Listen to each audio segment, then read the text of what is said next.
These brutal cartels are not to be trifled with, but surprisingly, these female narco bosses did not get the memo. One got so big on TikTok that she forgot she had a target on her back, while another was betrayed by her lover and second-in-command. These women messed with brutal cartels, and we will show you how they paid the consequences for it.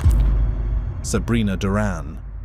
Sabrina Duran Montero, known as the TikTok narco queen, was a Chilean social media influencer who rose to fame by flaunting her lavish lifestyle and criminal activities on TikTok and Instagram. Born in the late 1990s, Sabrina gained notoriety for her involvement with the Los Marchant gang, a criminal organization in Santiago, Chile. Her TikTok account, where she posted under names like Katrina Guzman and Joaquina Guzman, amassed over 572,000 followers and 13 million likes. Growing up in a challenging environment, Sabrina's early life details are sparse, but it is evident that she was drawn into the world of crime at a young age. By her late teens, she had become deeply involved in the activities of the Los Marchant gang, which was known for drug trafficking, vehicle theft, and violent confrontations with rival gangs. Her criminal record included charges for receiving stolen vehicles and drug trafficking, which led to her arrest in 2022. She was sentenced to 3 years in jail, but continued to maintain her social media presence from behind bars, further boosting her notoriety.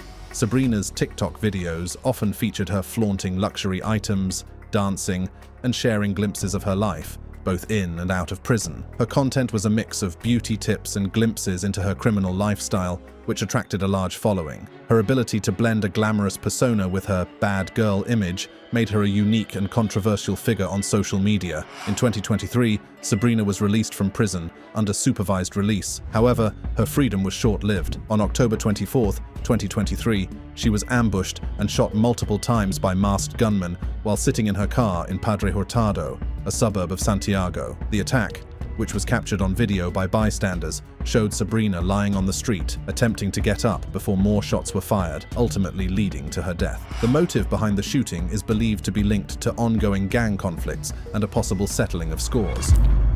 Lopez Esquivel, aka Lacatrina Maria Guadalupe Lopez Esquivel, known as Lacatrina, emerged as a formidable figure within the Jalisco New Generation Cartel, CJNG, one of Mexico's most powerful criminal organizations. Her rise to prominence was marked by strategic understanding and a ruthless approach, making her a pivotal player in the cartel's operations. As a trusted lieutenant, she played a crucial role in expanding the CJNG's influence and executing high-stakes missions that solidified its reputation. One of the most notable operations under Lacatrina's command was the ambush in Aguililla on October 14, 2019. This meticulously planned attack targeted a convoy of state police officers, resulting in the deaths of 14 officers and injuries to 9 others. The ambush was a clear demonstration of the CJNG's tactical capabilities and willingness to engage in open conflict with law enforcement. Lacatrina's role in overseeing this operation highlighted her ability to coordinate complex attacks and manage the logistics of such a high-profile assault. Beyond the Aguililla ambush,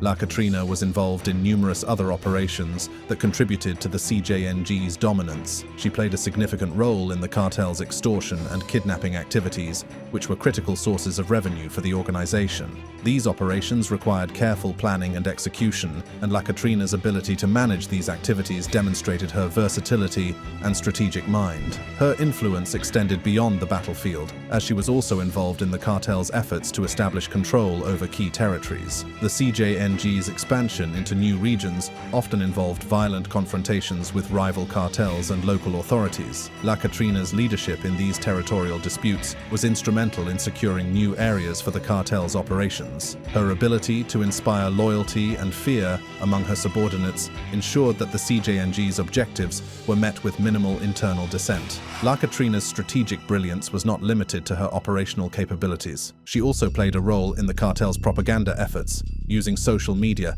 and other platforms to spread fear and assert the CJNG's dominance. Her image, often depicted with the iconic skeletal makeup of Lacatrina, became a symbol of the cartel's power and ruthlessness. Despite her young age, Lacatrina commanded significant respect and authority within the CJNG. On January 10, 2020, Lopez Esquivel's criminal career came to a violent end during a raid by Mexican authorities. Acting on a tip-off, the National Guard and police stormed a safe house in La Bocanada, Michoacán, where she was hiding. A shootout ensued, and Lopez Esquivel was fatally wounded by a gunshot to the neck. Graphic footage from the raid shows her struggling for breath as officers attempted to calm her while waiting for a helicopter to transport her to a hospital. She succumbed to her injuries shortly after arriving at the hospital. Joseline Alejandra Nino.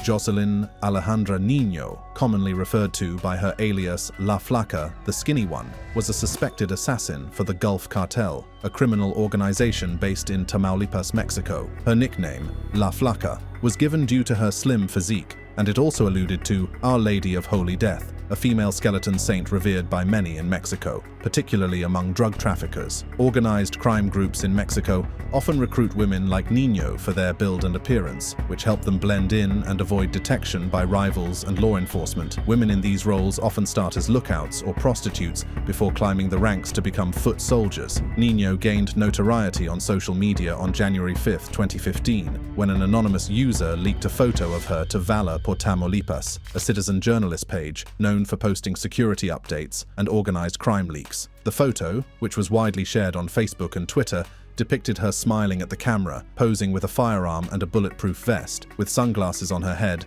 and wearing a golden necklace. The image's background highlighted the apparent low-income lifestyle of cartel-employed assassins, contradicting the common belief that those in organized crime live luxuriously. The photo sparked discussions about the risks and rewards of such a lifestyle, with many questioning whether it was worth the danger when the real luxuries were enjoyed by the crime bosses. Investigators believe the leak was likely orchestrated by a member of Los Metros, a Gulf cartel faction at war with Los Chiclones, the faction Nino belonged to.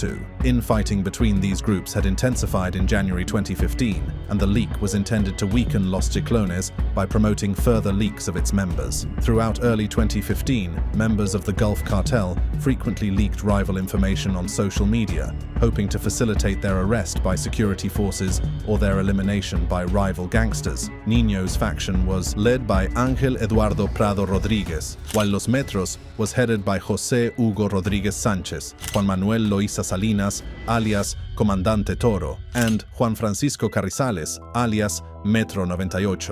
Nino worked under Ciclón 7, tasked with fighting off Los Metros incursions in Rio Bravo from Reynosa, Tamaulipas. Rio Bravo, controlled by Los Metros, posed a significant risk for Los Chiclones during their operations there. After Nino's photo was leaked on social media, she was identified by members of Los Metros. Between April 12 and 13, Los Metros captured Nino along with 2 accomplices from Los Chiclones. On April 13, 2015, Mexican authorities in Matamoros, Tamaulipas, discovered Nino's dismembered body inside an ice cooler abandoned at a Soriana parking lot. The rest of her remains were found in plastic bags nearby. Alongside Nino's body were another dismembered female corpse and a decapitated man, believed to be members of Los Chiclones. The bodies showed signs of torture, likely to extract information before being executed and dismembered. Nino's remains were identified by a distinctive tattoo of her surname on her forearm. She was estimated to be in her late teens or early 20s. Photos of the dismembered bodies were posted on Twitter by Los Metros, intended as a warning to Nino's faction.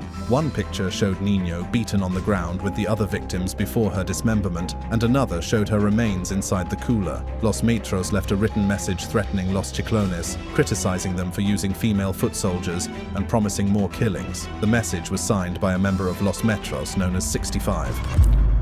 Guadalupe Lea Serrano.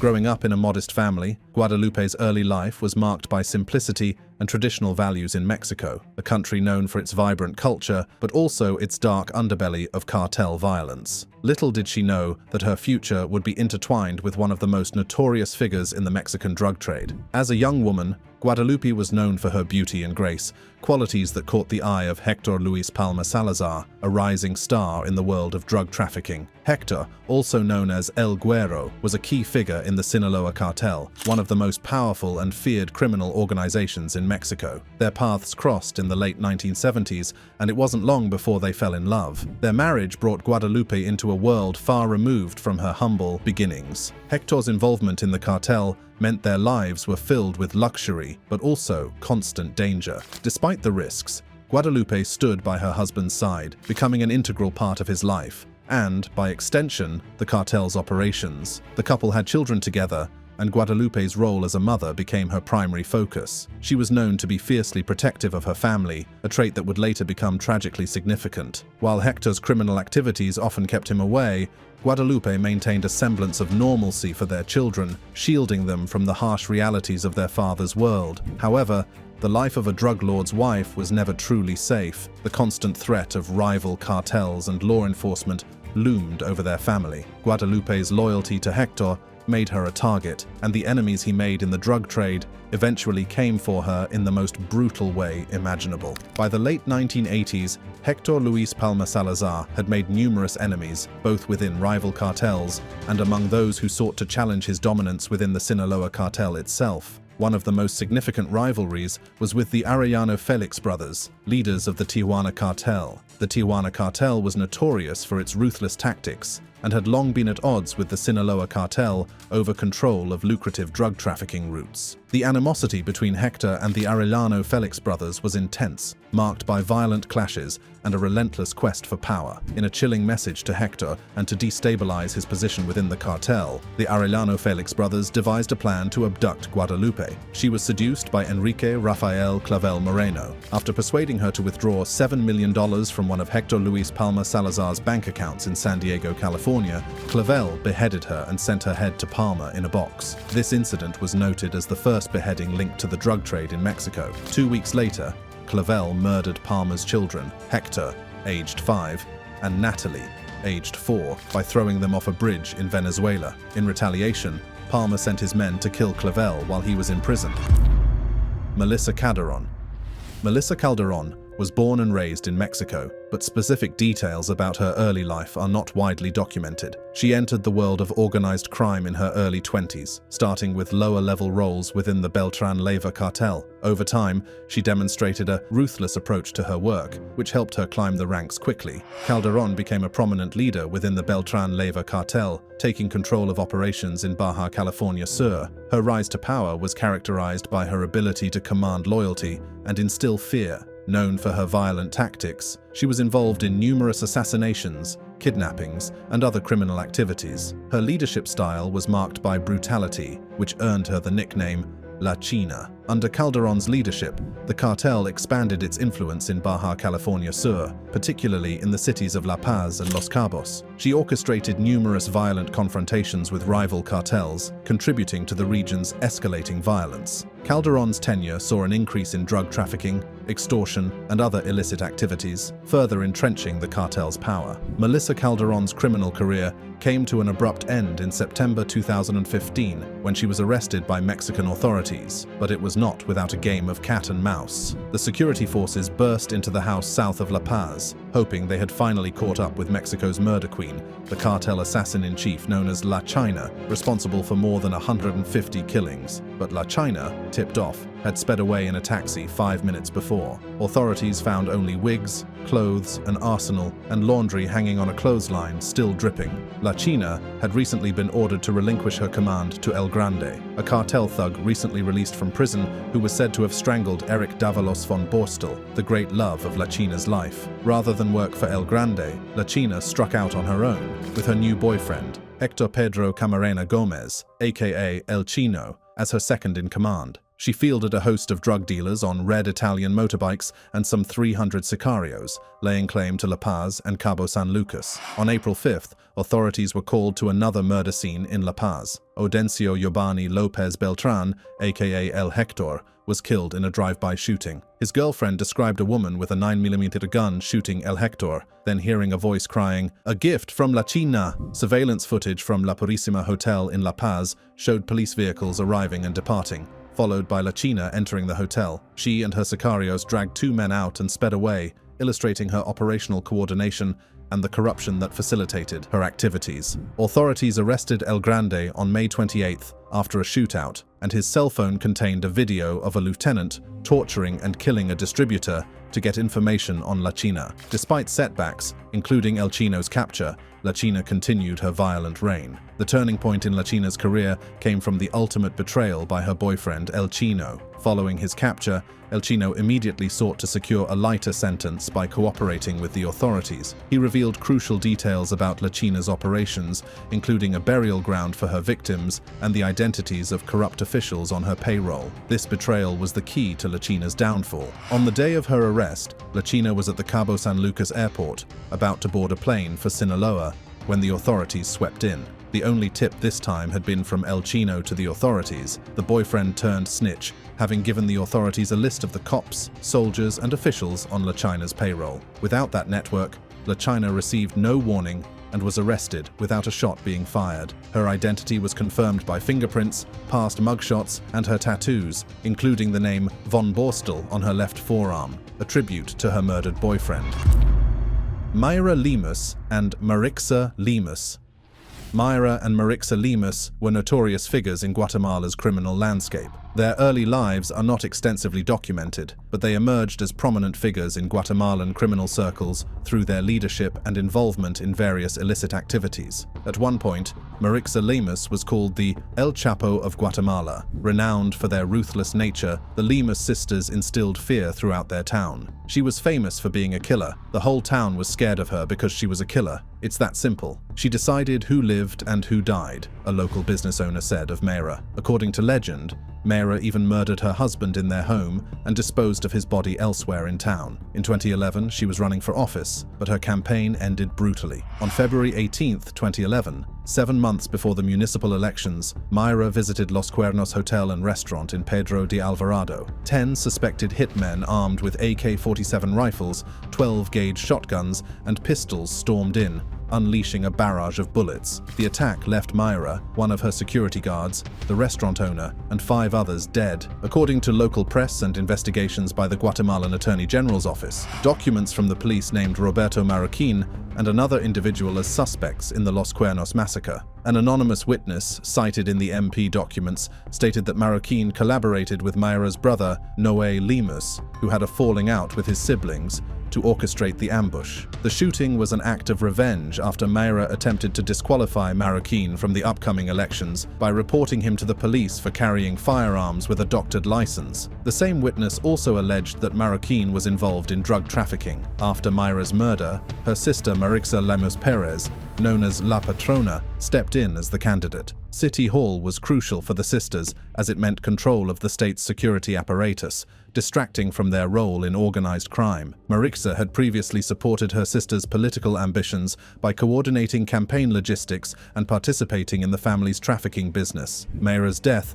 thrust Marika into the spotlight. She quickly built a coalition, allegedly receiving funding from Ronnie Rodriguez, according to asylum case filings and a rival politician. Less than a month later, Marika allegedly led a rival group in burying 3 bombs under a bridge the mayor would cross on his way home in Pedro de Alvarado, according to MP investigations obtained by El Periodico. This operation was an inside job. Local police helped source firearms for the group and provided information about Marroquin's movements to La Patrona's team. The crew armed themselves with AK-47 rifles and grenades for the ambush. Marika Lemus was captured by Guatemalan authorities in 2014 and sentenced to prison for her crimes. However, her notoriety grew further due to her daring escape from a military prison in May 2017. She managed to flee by climbing over a fence, highlighting her resourcefulness and the corruption within the prison system. Lemus was recaptured shortly after her escape in El Salvador, bringing an end to her brief period of freedom. Her recapture was a significant event for law enforcement in Central America, underscoring the challenges of containing influential and resourceful criminal leaders. Karim Lisbeth. Karem was the sister of Jose Antonio Elmaro Yepes Ortiz, the boss of the Santa Rosa de Lima cartel, a crime group established in 2017. Her influence in the cartel was so deep-rooted that, according to the police, she was reportedly in charge of the cartel's finances. She was murdered on what should have been the happiest day of her life. Her new husband was kidnapped by her killers during the attack. Their wedding day was meant to be a celebration of their love and a new beginning for Karim, a chance to finally leave behind the darkness that had haunted her for so long. However, despite her best efforts, Karim could not completely escape the influence of her brother's world. The ties that bound her to El Mauro were inescapable, and her association with him made her a pawn in the deadly game of power and retribution that defined the cartel wars. Her dreams of a peaceful life were brutally shattered on her wedding day, a tragic reminder of the inescapable grip of cartel violence. In 2020, near Our Lady of San Juan Church in Celaya, central Mexico, gangsters burst into the wedding ceremony just as it was ending and opened fire. A teenage biker was also killed in the crossfire near the church. Her brother managed to escape unharmed. It is believed that the attackers belonged to the rival Jalisco New Generation Cartel, which has been embroiled in a violent turf war with the Santa Rosa Cartel. Wedding guests reported seeing the initials of the rival cartel on the shooters' bulletproof vests. As the gunmen stormed the church, people hit the ground to avoid the bullets, while those who made eye contact with the assailants were shot at. Some wedding guests reportedly shot back at the intruders. The violent turf war between the Santa Rosa de Lima cartel and the Jalisco New Generation Cartel, CJNG, has resulted in significant loss of life in central Mexico, particularly in the state of Guanajuato. This conflict has been marked by brutal killings, targeted assassinations, and frequent shootouts. Thousands of people, including gang members and innocent civilians, have died as a result of the ongoing violence between these rival cartels. The exact death toll is difficult to determine due to the chaotic nature of the conflict and underreporting, but it is clear that the rivalry has contributed to making Guanajuato one of the most violent regions in Mexico. Sandra Abiltran. Sandra Abiltran was born in Baja California, Mexico. From a young age, Sandra was enveloped in a world of drug trade, deeply entrenched in her family's reality. Her uncle, Miguel Angel Felix Gallardo, known as El Padrino, or the Godfather, was a founding member of the Guadalajara Cartel, a dominant drug trafficking organization in the 1980s. Under his leadership, the cartel established a sophisticated network for smuggling cocaine from Colombia to the United States, making billions in the process. Growing up in this environment, Sandra was exposed to the cartel's inner workings from an early age. Her childhood was anything but ordinary. While other children played with toys, Sandra learned the art of negotiation, the importance of loyalty, and the brutal consequences of betrayal. Her family's wealth afforded her a life of luxury, but it came with a dark undercurrent. The opulent parties, lavish gifts, and high-profile connections were part of a world built on illegal activities and constant danger.